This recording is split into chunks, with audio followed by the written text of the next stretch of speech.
era bagiyise ku short notice nenzija nga njagala kulaba nti tujjawo ebibaati bya ham n'ebyo byonna byakubye wali illegal byakubye bweru w'amateeka n'ekirala tumukwate nga bwe bakwata abantu abalala bonna abamenyi b'amateeka tumukube mu mbuga z'amateeka wano akangavulwe management ebaddewo wali yevunanyizibwa ku enforcement.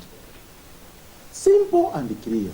Nze kyembadde nsaba bannange niiri kinewunyisiza motion njimuvi nze nga mulaba tebannange tuyise resolution now that tukonfirm nze ffenna tewakyali kubuusabuusa nti hamu byakola ku mwala biri bweru w'amateeka n'omwala gwaffe agutwalira bweru w'amateeka ne Museveni yennyini eyagumuwadde talina buyinza bugumuwa n'olw'ensonga eyo ekitongole ekya KCC ekivunaanyizibwa ku mwala kimukwate akangavulwe ng'omubbi we yenna bwe bamukwata ng'omuntu yenna omumenyi w'amateeka bwe bamukwata.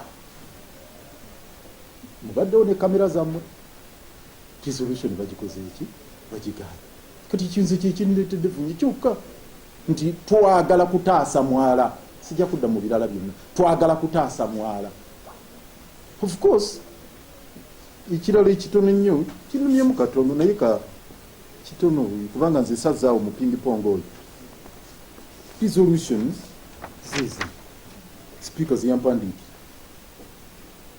zizi yenyini nga adresingire road mayor nga 8 April nga ndaga meeting eyatuula resolution zayisibwa mu council batuula nga 3 page M 2 3 resolution number 7 namwe musobola gyesomera ne mugitegeerera egamba KCCA partners with credible and able local investors within the respective areas to develop and upgrade the state drainage channels in view of the fact that funding from the central government and donors was declining. Nti olw'okubanga government etuwadde ensimbi ne badona ensimbi zaabwe zibatuwa zifuuka za lusuuluulu za munyoto n'olw'ensonga eyo mu KCC ekwatagane ne baloko investor okuzimba emyala yino resolution ya council nga 3 ne tubasaba resolution yino nga 10 nti ham alinawo bistructure ebitandise kujjukula bijja ku Nakivubo akwatibwe akangavulwe n'ebintu bye bimenyebwewo yino namba 10 ne bagaana yino era bateekamu it was rejected signed endala egamba the recommendation that a moratorium be put on all processes of giving out titles by KCCA or Kampala District Land Board to individual developers on drainage corridors and wetlands, and where possible commence legal action to ensure that the already existing titles are cancelled was rejected. The recommendation that the criminal case against Ham Enterprises be reinstated and Amis Chigundu be arrested and prosecuted was rejected.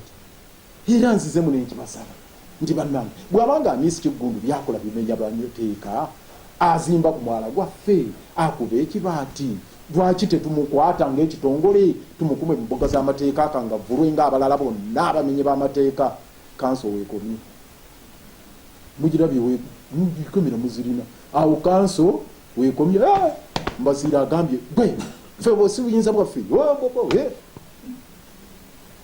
sijja kaya nanze agwange sijja kufa ku mulamwa bagambye nti ntalo simanya za buntu ng'amalawo emyala amalawo property yonna wetwogerera kati batwala sente bali ku Dembe market wetwogerera batwala Nakivubo settlement primary school yeddako yasooka Nakivubo stadium n'agitwala Parkyard n'agitwala Jugula n'agitwala n'atwala ekkuba erigenda ku sente bali ku Dembe ekijjukizo kaakati atutte Nakivubo drainage channel addako Nakivubo settlement primary school eri awo baga abaana bagenze baggwamu mulimu simanya kirasi erimu abaana mukaaga biki yeri kyasaana libero byatandise byeyogeza addako Nakivubo settlement yegende Nakivubo bulu egende sente bali ku Dembe egende yetoolole nga bw'ova ku Namirembe road yayita Kafumbe Mukasa nadda eri ku Safi n'ayita ku Kuroko Tower n'addira ku Kiworogoma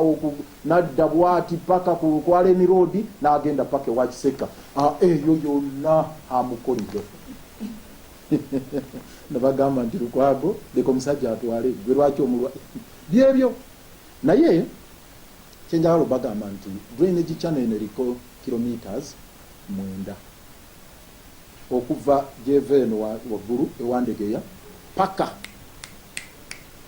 eruzira eriko acres 72 acres ez'ettaka eryo lyonna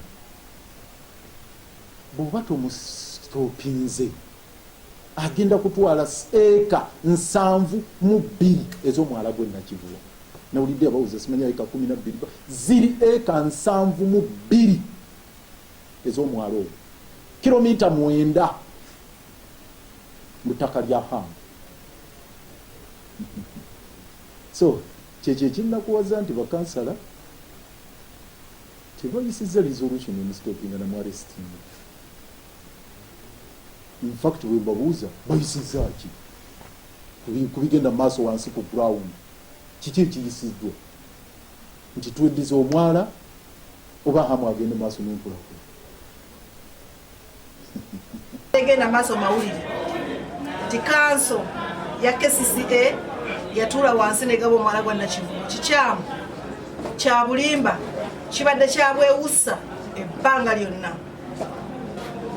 Abantu abadde bakikola abadde bakulembeze bannaffe nga baami batadde mu public ensonga ate nga si ntuufu. Tetutuulangako mu kanso ne twogera ku mwala gwa Nakivubo. Tetuulangako mu kanso ne tugabira muntu yenna mu mwala gwa Nakivubo. Tetukikolangako. Nakivubo kyana abagimanyi etandikira Makerere neegenda neyitamu yiyo neyingira paka Luzira.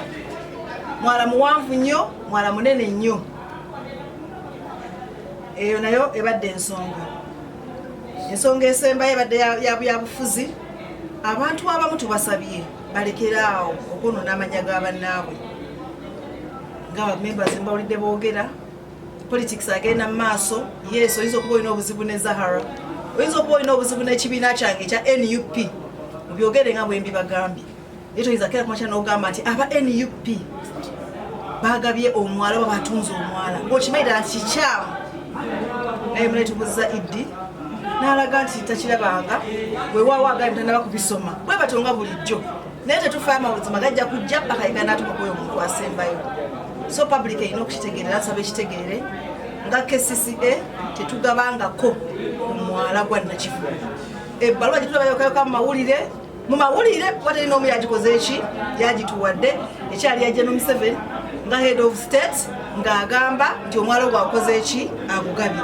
Tubagamba ebigambo bino baddeyo bagoberere amateeka, bagoberere enkola nga bweteekeddwa okubeera. Ne wabanga byebbaluwa ng'obuyinza bugwe era constitution ya Uganda emulagira naye gwakigambye kola ayite emitendera emituufu.